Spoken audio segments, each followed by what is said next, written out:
Bismillahirrahmanirrahim. Alhamdulillahirabbil alamin. Wassalatu wassalamu ala asyrafil anbiya'i wal mursalin Sayyidina Muhammadin wa ala alihi wa sahbihi ajma'in.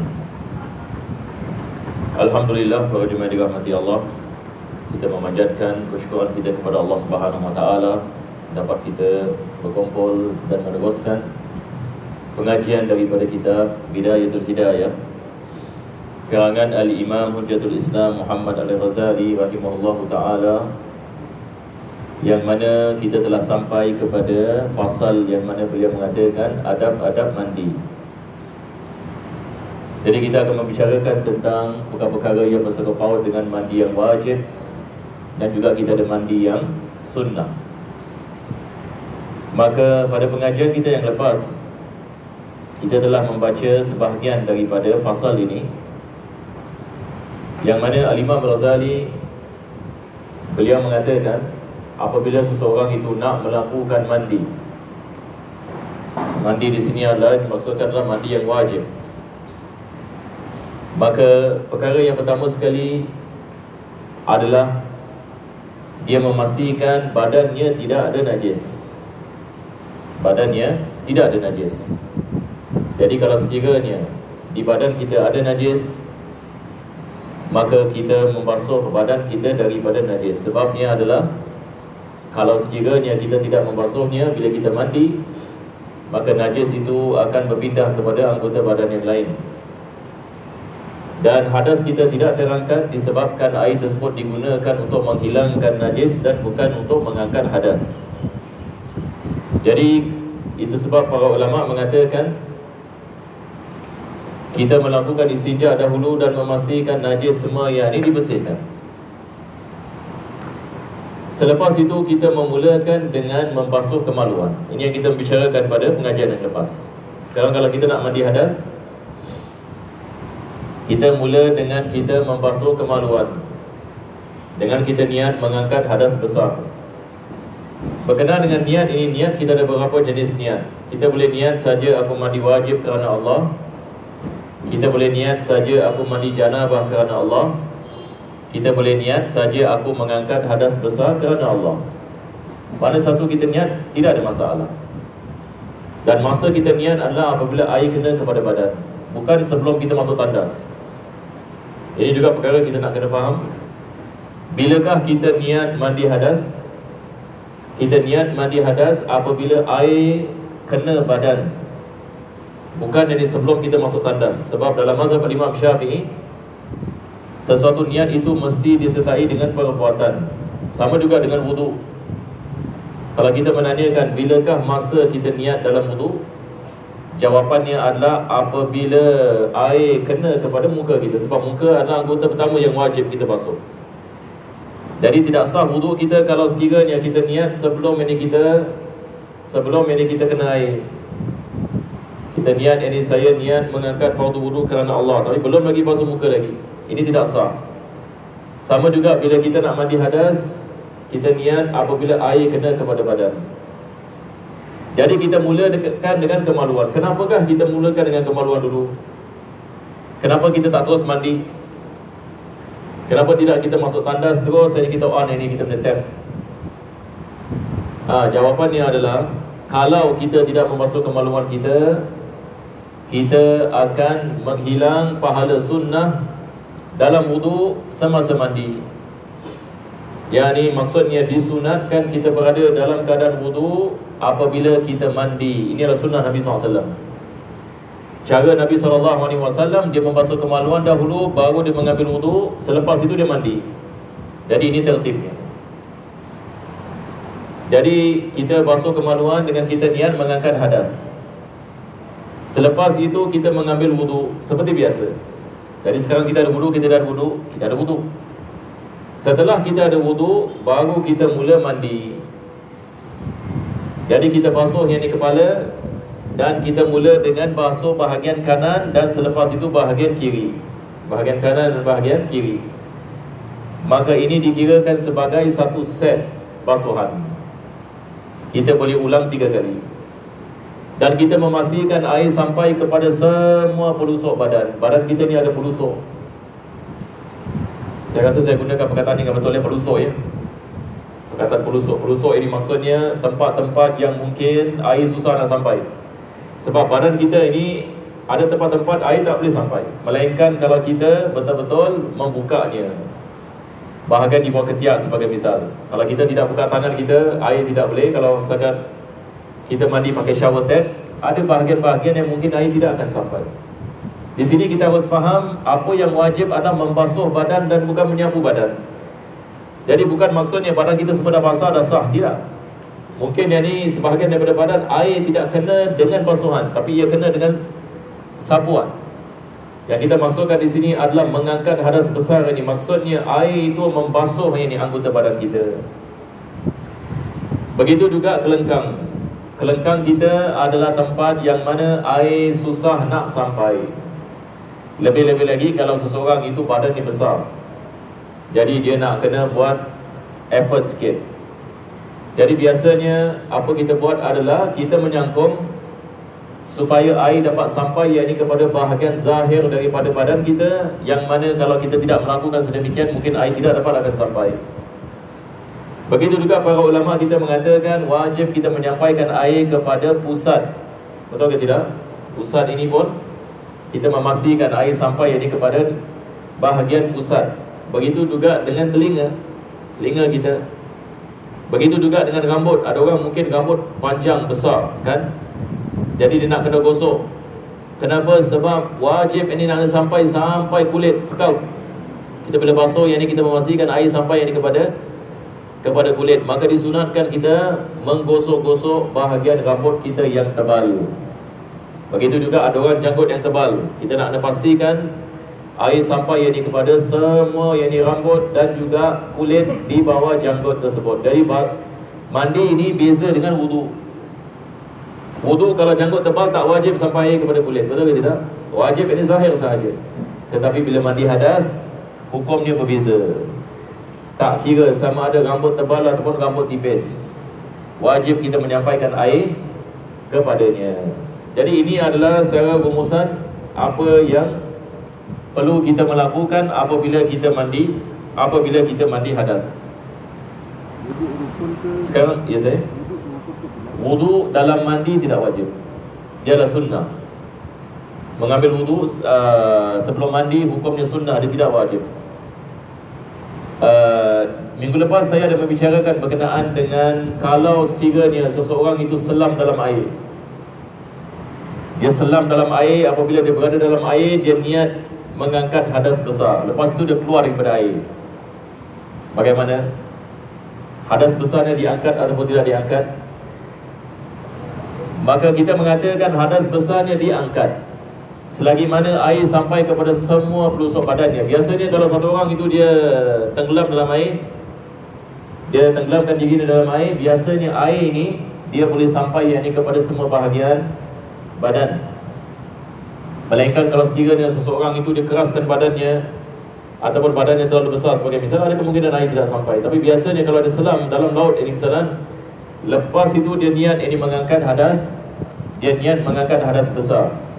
Dalam mazhab al-Imam Syafi'i dengan syarat bila dia masuk ke dalam air mesti ada masa yang mana dia memastikan air yang disampai kepada semua ini pelusuk badannya. Jadi apabila dia keluar daripada air, hadasnya terangkat. Kita mengatakan hadas yang terangkat, hadas besar ke hadas kecil? Ini saya ulang ini misal ini sekali lagi. Sekarang yang misalnya satu orang dalam keadaan hadas besar, dia tidak ada wudu, belum mandi, tamam. Lepas itu dia terjun di dalam laut.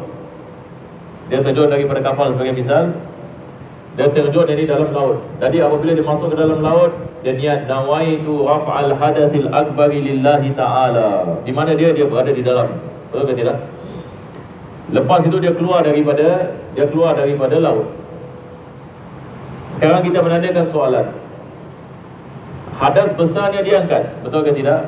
Apabila hadas besarnya diangkat, adakah hadas kecilnya diangkat sekali? Ataupun hanya hadas besarnya sahaja diangkat? Dalam mazhab Imam Syafi'i, kedua-duanya diangkat. Hadas besar diangkat dan hadas kecil juga diangkat. Maksudnya dia boleh melakukan solat. Sama juga dengan mandi. Ya? Sama juga dengan shower. Sama juga dengan mandi. Sekarang kalau satu orang mandi, kalau dia mandi dia niat hadas besar, maka hadas kecilnya juga terangkat. Tetapi isunya adalah kalau dia tidak melakukan perkara yang membatalkan wuduk semasa mandi, itu sebab disunatkan kita basuh kemaluan dulu. Sebab kalau ada orang ini dia mandi pakai shower misalnya, lepas tu dia pegang kemaluan ni, lepas tu dia niat nawaitu rafal hadasil akbar lillahi ta'ala, habis mandi, ini ada wuduk, kita ada wuduk? Tidak ada wuduk. Apa sebabnya? Sebab dia telah melakukan perkara yang membatalkan wuduk semasa mandi. Itu sebab saya memberi misal satu orang terjun dalam laut. Kalau dia terjun dalam laut, dia tak payah pegang apa-apa. Betul ke tidak? Dia terjun dalam laut, khalas, badan dia semua yang ke dalam air. Maka dia tidak gosok ini badannya, hatta tidak ada masalah. Hadasnya hadasnya terangkat.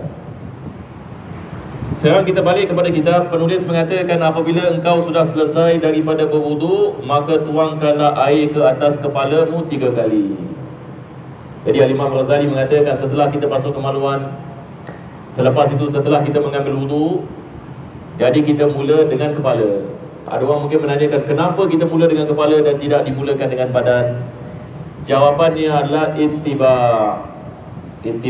Apa maksudnya? Yani Nabi SAW lakukan sedemikian. Nabi SAW sebelum dia mandi hadas, dia mengambil wuduk dan dia mula dengan kepala. Dia mula dengan kepala. Itu sebab ini kita mula dengan kepala. Jadi kita membasuh 3 kali. Kita tuang yang air yang ke atas kepala 3 kali. Ini kalau sekiranya seseorang itu mandi dengan menggunakan gayung. Tapi biasa-biasa orang di Singapura ni agak-agak menggunakan gayung ataupun menggunakan shower tap. Biasanya kita di sini kita menggunakan shower tap. Jadi bila kita menggunakan shower tap ini, kita dapat mengetahui kalau Nabi SAW melakukan 3 kali basuhan, kita boleh agak. Kita menggunakan shower tap, boleh agak ini 3 kali basuhan. Jadi kita mulakan dengan kepala. Dan engkau berniat mengangkatkan hadas junub. Kemudian tuangkanlah air ke sebelah badanmu yang kanan. Di sini Imam Ghazali mengingatkan kepada kita, niat sekali lagi. Masya Allah, niat sekali lagi. Jangan lupa niat pula. Kenapa? Sebab tadi kita mengambil wuduk. Kita mengambil wuduk, kita niat mengangkat hadas kecil. Sekarang kita perlu niat ini sekali lagi. Sebab kalau tak, ini tidak sah. Betul ke tidak? Apa maksudnya? Tadi kita mengatakan pertama sekali kita basuh kemaluan. Jadi bila kita basuh kemaluan, kita niat apa? Kita niat mengangkat hadas besar pada kemaluan. Taib, ini adalah niat mengangkat hadas besar. Selepas itu disunatkan kita mengambil wuduk. Apabila kita mengambil wuduk, niat berbeza. Wuduk niat mengangkat hadas kecil. Setelah kita mengambil wuduk, sekarang kita nak mandi. Adakah perlu kita niat sekali lagi? Perlu kita niat sekali lagi. Jadi kita niat apa kita nak niat? Kita niat mengangkat hadas besar. Jadi berapa kali kita niat? 2 kali. Betul ke tidak? Allahumma sayyiban nafi'a.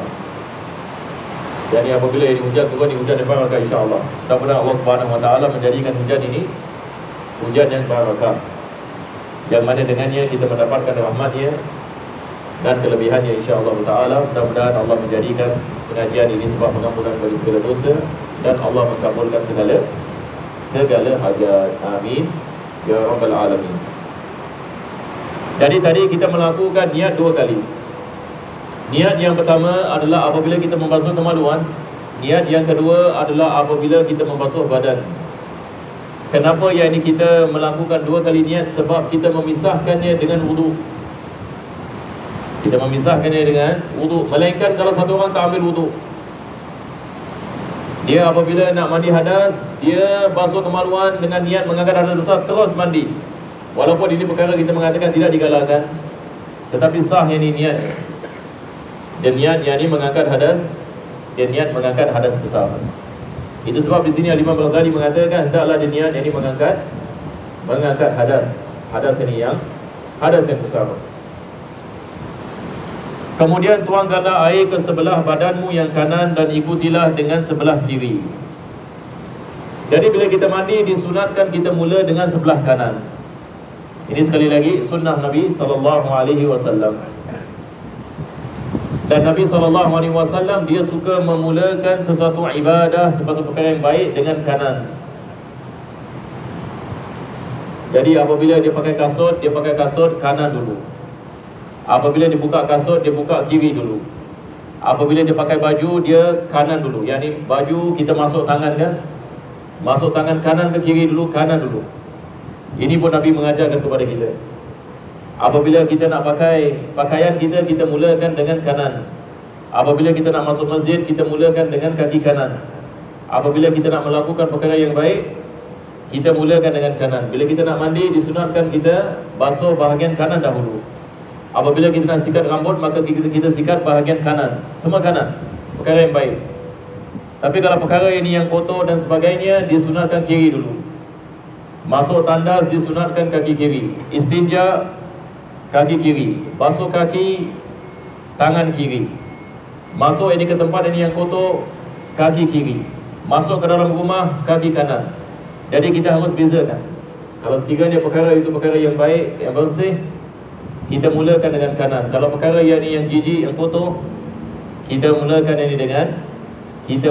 dengan kiri. Dan ini adalah sunnah Nabi SAW. Jadi setelah kita basuh bahagian kanan, baru kita basuh bahagian kiri. Dan beliau mengatakan, dan gosokkanlah bahagian hadapan dan belakang dari badanmu dan selat-selati rambut di kepala dan juga janggutmu. Jadi disunatkan bila kita mandi hadas, disunatkan kita menggosok-gosok badan. Ini dalam bahasa Arab kita panggil tadlik. Tadlik ini maksudnya menggosok. Kalau dalam mazhab Imam Malik wajib, kalau tak sah. Imam Malik mewajibkan tadlik dalam basuhan. Dalam wudu pun sama. Kalau dalam mazhab Imam Malik tak sah ini. Kalau kita misalan kita terjun ini ke dalam lautan, macam misal tadi kita mengatakan terjun dalam lautan, lepas itu ini keluar, mazhab Maliki mengatakan ini tidak sah. Kenapa? Sebab kita tidak menggosok badan. Jadi untuk kita keluar daripada khilaf yang ini lebih afdal di sunnah, kita menggosok ini badan kita. Jadi apabila kita mandi, kita menggunakan tangan menggosok-gosok badan. Lebih-lebih lagi tempat-tempat yang berlipat, seperti rambut misalnya, disunatkan kita menggosok-gosok rambut kita supaya air sampai kepada celahnya.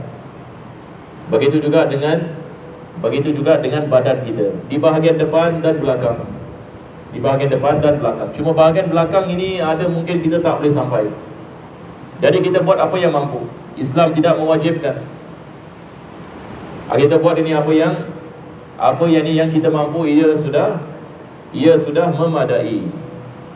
Jadi ini adalah perkara yang penting jadi untuk kita memastikan semua yang ni anggota badan kita yang kita boleh sampai, yang ni kita melakukan gosokan. Jadi rambut kita menggosoknya, dan juga janggut. Dan sampaikan air ke tempat-tempat yang berlipat-lipat daripada badanmu dan tempat tumbuh rambut, baik yang tipis maupun yang tebal. Seperti mana saya mengatakan tadi, dalam mandi hadas kita tidak membezakan rambut yang tipis dengan rambut yang tebal. Kedua-duanya wajib kita memastikan air sampai kepadanya, sampai kepada kulit. Satu orang misalnya kalau janggutnya tebal, janggut tebal maksudnya kalau kita duduk di hadapannya, kita tidak dapat lihat kulitnya.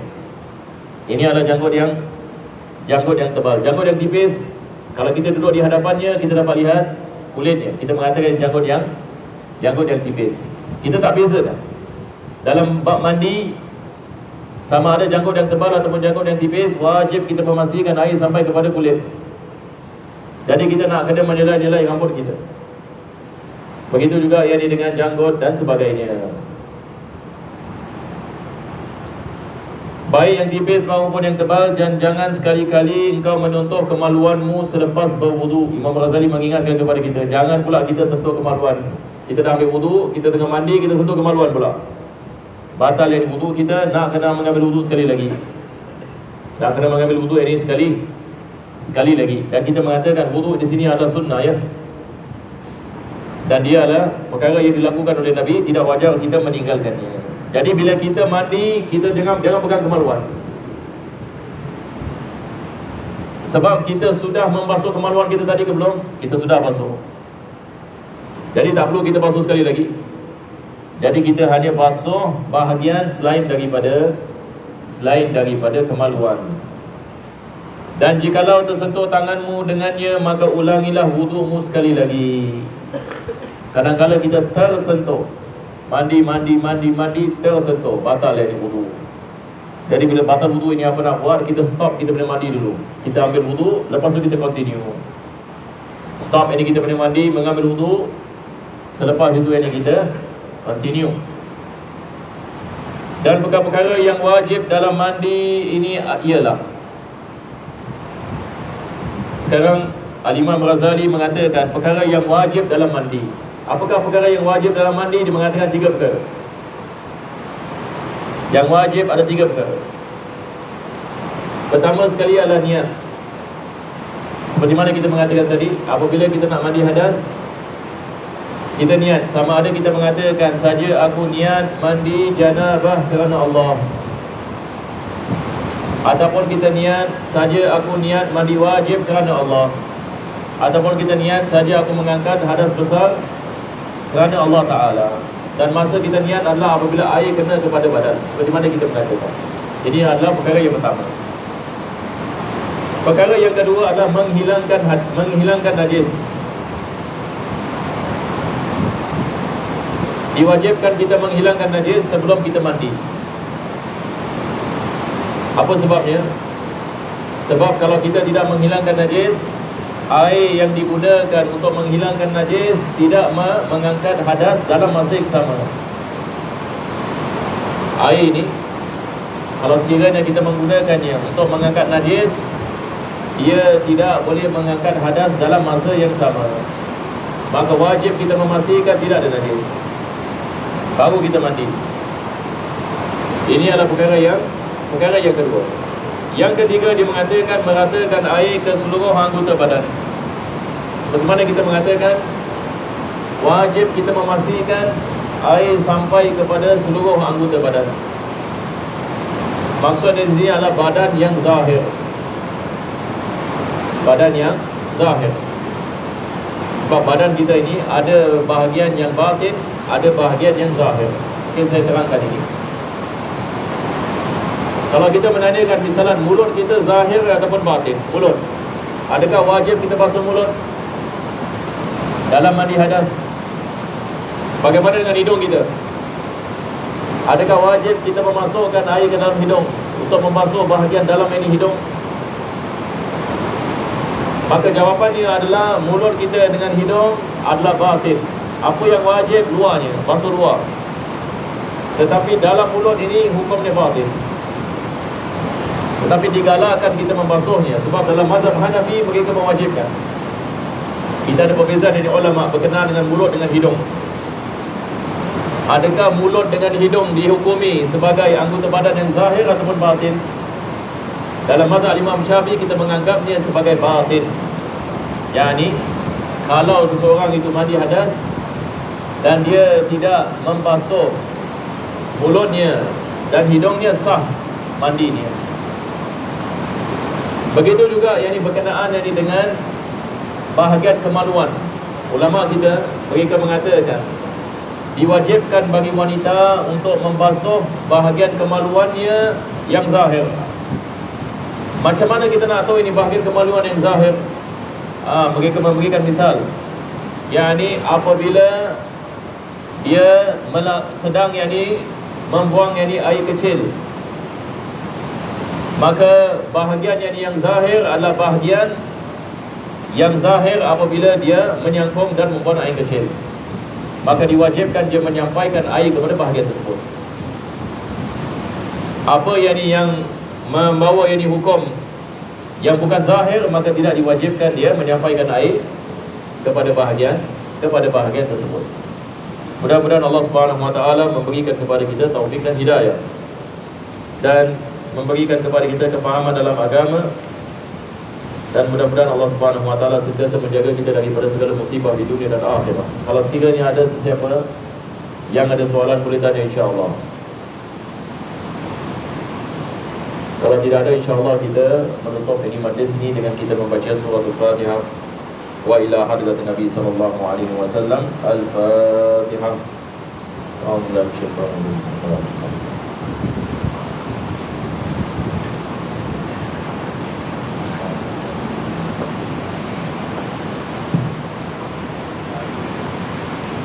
ربنا تقبل معنا انك انت السميع العليم وتب علينا انك انت التواب الرحيم واختم بالصالحات اعمالنا واجرنا الله يكرمك سبحانه وتعالى بالعزه عما يصفون والسلام على المرسلين الحمد لله رب العالمين تقبل الله منكم السلام عليكم ورحمه الله وبركاته.